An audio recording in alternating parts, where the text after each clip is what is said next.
Guys, estou voltando a esse gráfico. Como a gente pode observar ao longo desse gráfico, essa curva em azul, nós temos alguns pontos críticos. Temos um ponto aqui, um crítico aqui e um crítico aqui. Todos esses pontos são máximos, são pontos que representam o máximo ou mínimo local. Aqui, guys, a função, aparentemente o gráfico continua. Aqui também aparentemente ele continua. Então não dá para afirmar se aqui ou aqui são máximos ou mínimos. Mas dá para afirmar que aqui e aqui são máximos e mínimos locais. Naturalmente esse aqui é o máximo local, porque ele é um ponto lá em cima. Então é um ponto de máximo. Aqui é um ponto da parte de baixo. A curva vem descendo até aqui e aí ela começa a subir. Aqui também ponto de mínimo. Se nós nos perguntarmos a respeito a quais são os valores máximos e mínimos, os valores máximo e mínimo, aqui nós temos um valor, deixa eu colocar até aqui, aqui representa o número 5, então 5 ele é um valor mínimo local porque esse 5 ele pertence a esse ponto que é de mínimo local. E assim você pode determinar os valores, outro valor máximo local e aqui um mínimo local também. Oi, cabra. Estamos de volta. Ok. Pois bem, aqui nós iremos ver alguns exemplos. Guys, exemplo 1. Agora a gente vai ver a função analiticamente. A função f de x igual a cosseno de x. Eu não sei se vocês conhecem, sabem das funções trigonométricas, mas as funções trigonométricas seno e cosseno, elas possuem como valores máximo, valor máximo absoluto como sendo 1 e valor mínimo absoluto como sendo menos 1. Ou seja, todos os valores, seja de função seno, da função cosseno, eles chegam no máximo 1 e no mínimo menos 1. Eles ficam dentro desse intervalo e daqui não sai. O que isso significa? Já que o valor máximo é 1 e o valor mínimo é menos 1, significa que um cálculo de seno ou cosseno nunca vai passar de 1 e nunca vai ficar inferior a menos 1. Se você quiser brincar na calculadora de seno e cosseno, a gente pode fazer isso aqui. Por exemplo, calcular seno aqui de 5 radianos. Perceba que dá menos 0,9. Então está dentro do intervalo. Pode colocar qualquer valor de seno que você quiser. Nunca o valor vai passar de 1. Nunca o valor vai passar de 1. Não vai ficar nunca acima de 1 e nunca inferior a menos 1.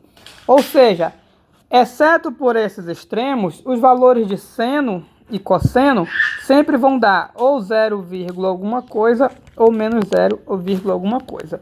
Então, a gente vê aqui na calculadora, pode colocar qualquer número. Aqui eu vou colocar um 810, pode botar um número grande. O valor do seno sempre é 0, alguma coisa, menos 0, alguma coisa. Se for cosseno no lugar do seno, também a mesma coisa, como você pode observar. Pode pegar menos 2 aqui, pode ser de número negativo. Perceba que... Opa, apertei, coloquei aqui. Perceba que os valores não saem desse intervalo. Então são funções clássicas e conhecidas que a gente já sabe que tem essas limitações, que os seus valores são limitados entre de menos 1 a 1. Ou seja, a função cosseno e a seno também assume valor máximo absoluto 1 e mínimo como sendo, e o mínimo é menos 1, mínimo absoluto.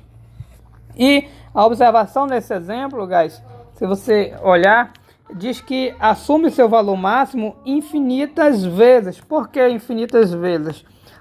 Se você der uma olhada aqui no GeoGebra e colocar o gráfico da função cosseno, vou colocar y igual a a cosseno de x, olha só como é o gráfico da função cosseno. Ele tem uma forma de onda, é uma forma de onda, sobe e desce, e nós podemos observar que tem diversos pontos críticos.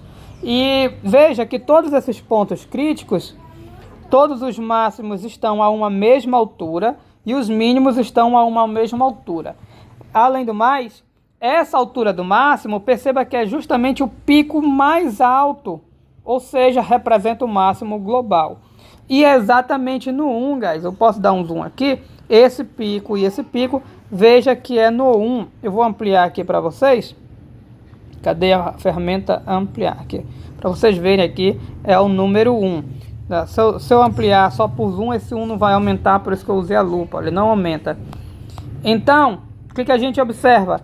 Que a função cosseno, isso ocorre com a seno também, atinge esse pico diversas vezes, na verdade, infinitas vezes. Ok?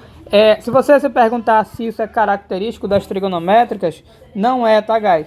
As funções seno e cosseno são funções especiais, elas possuem essa propriedade, mas as outras trigonométricas já não possuem. Secante, tangente já é um pouco diferente, não tem essas limitações, ok? Então, desse exemplo é só isso que eu queria informar para vocês. E assim a gente vê na prática como funciona o máximo e mínimo de uma função. Inclusive, elas são funções muito boas que costumam modelar movimento de ondas, e de fato ondas têm essa limitação de valor mais alto e mais baixo. Movimentos harmônicos, como por exemplo, elas modelam movimento de molas com uma massa na ponta. Se vocês tiverem a oportunidade de estudar uma Física 2, Física B, vocês vão poder ver esse tipo de estudo. E aqui é um próximo exemplo. A gente já está já se estendendo para 7 minutos. A gente vai falar da função x². Essa função x² é uma função famosa, é uma função o gráfico é uma parábola. E na verdade, se você pensar em parábola, a gente sabe que há duas situações em que a gente estuda, não são só essas que existem não, tá, guys? As duas situações que nós costumamos estudar é com a parábola de concavidade para baixo, que é a parábola que eu chamo de parábola triste, e a parábola de concavidade para cima, que é a parábola feliz.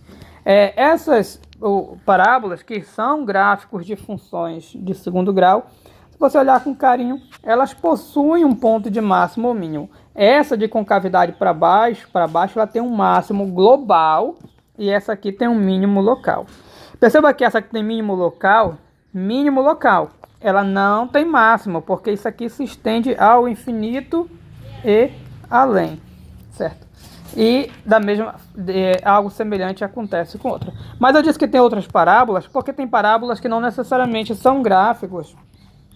A parábola pode ficar assim, ela pode ficar inclinada, mas isso não é ponto do nosso estudo aqui. No nosso estudo de função, as parábolas sempre vão possuir concavidade, uma das duas concavidades, um desses dois formatos. Então, guys, a parábola, só olhando pelo gráfico, a gente sabe que tem um máximo ou mínimo. A parábola x², ela é uma parábola muito famosa. O gráfico dela é assim, concavidade para cima, e o vértice dela passa exatamente na origem. Se a gente for aqui no GeoGebra, já comentei do GeoGebra, se possível baixem ele, explorem essa ferramenta, é muito legal. Você não souber mexer também não precisa aprender a souber mexer. Tem vários GeoGebras. Se você for lá na Play Store, vai ter vários. Vão ter todos esses aqui. Eu baixei, tem um que ele é todos, foi o que eu baixei. Aí o que você vai baixar, a que eu uso para nós aqui, é essa gráfica. Por que não abriu? Mas é aquela gráfica, tá, guys? Deve ser algum bug. Aí você clica aqui, acho que é álgebra. Ferramentas, álgebra. Coloca a entrada aqui, eu vou tirar essa aqui. Clico nos 3 pontinhos, pronto. Aí basta colocar a função. Já vai, pai. Você vai y igual x ao quadrado. Tem a função aqui de quadrado. Eu clicou nela, vai aparecer o quadradinho aqui. Dá o enter, aqui tem um enter. E pronto, tá aqui a parábola. Essa aqui você pode segurar com o dedo e mexer nessa barrinha. Ou mexer só no gráfico com o dedo também. Veja a nossa parábola com passando o vértice aqui. Ao voltando lá, a parábola tem o que? Um ponto de mínimo global. Ou seja, a imagem que é o x quadrado. Ah, só um detalhe, guys. Qual é o valor, esse valor aqui? Aqui, como é na origem, o valor é zero. Então, a gente pode dizer que zero é não, é o valor mínimo global de y igual a x quadrado. Ou seja, o zero, ele é uma imagem que é menor ou igual que todas as outras imagens, que é x quadrado. É uma análise mais profunda. Mas a gente não vai fazer essa análise não, que ela é uma análise um pouco voltada mais para a matemática da parábola. Eu só queria mostrar isso para vocês. Ok, guys? Então, próximas aulas a gente pode começar a explorar novas ideias, que eu já vou emendar aqui. A gente tem... Guys, você pode ser levado a crer que toda função tem máximo, tem mínimo. Não são todas não, tá, guys? Não são todas. Tem a função y igual a x ao cubo. Ela tem esse gráfico aqui. Não sei se vocês já viram aquele meme dos bonequinhos do x ao cubo, que ele tem um braço levantado e um braço baixado. Então é mais ou menos... ele normalmente representa esse gráfico aqui, ó. Pronto. Vamos dar aqui. Esse é o gráfico da função x ao cubo. Perceba que não tem máximo nem mínimo global. Na verdade, não tem sequer local. Porque o gráfico... primeiro, não tem global porque o gráfico vai subindo e vai descendo indefinidamente. Não tem um ponto máximo. Não tem um ponto mais embaixo.